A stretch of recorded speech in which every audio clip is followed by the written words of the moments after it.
Magandang araw! Ako muli si Teacher Tina. Nasa ika-4 na araw at huling bahagi na tayo ng ating module. Sa ating aralin tungkol sa sariling paninindigan, sa karapatang pantao, tungo sa makatarungang pamayanan, bibigyan ko kayo ng isang takdang aralin na makatutulong sa inyong mas malalim na pag-unawa sa mga isyong nangyayari sa ating lipunan. Ang inyong takdang aralin ay magsasaliksik kayo ng isang balita na may kinalaman sa paglabag sa karapatang pantao. Maaari itong balita ay mula sa TV, radyo, dyaryo o internet. Kapag nakapili na kayo ng balita, sasagutan ninyo ang mga tanong sa worksheet. Una, ano ang isyong tinalakay sa balita? Pangalawa, anong karapatang pantao ang nilabag sa isyong ito? Ipaliwanag. Pangatlo, paano mo maipapakita ang paggalang sa dignidad at karapatang pantao sa iyong pang-araw-araw na buhay?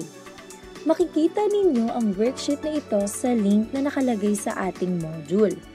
Maaari kayong gumawa ng sariling kopya nito sa online or make a copy.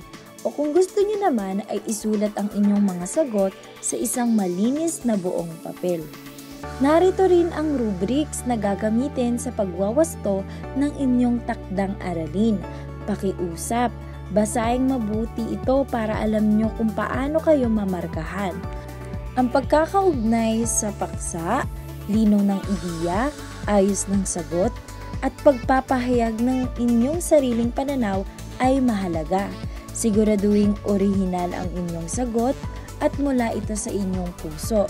Huwag basta-basta kumopya lang ng balita ha, unawain at suriin ito. Handa na ba kayo?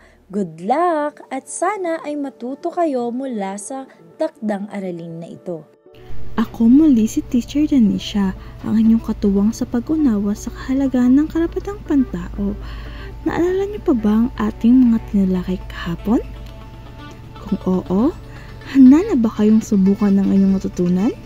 Panahon na para sa isang pagsusulit.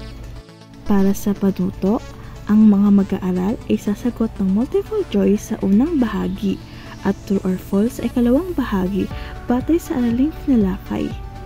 Ang larabang to ang inyong makikita kapag pinindot nyo ang link na sa ibaba at hintayin lamang ang code na ipapakita ng inyong guro dahil ang inyong website na gagamitin ay Kahoot. Kaya't basahin ng mabuti ang bawat tanong at piliin ang tamang sagot. Naiintindihan ba mga mag-aaral?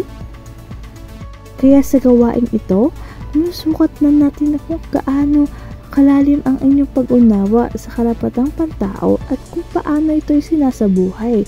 Kaya gawin ito ng buong puso at isipan.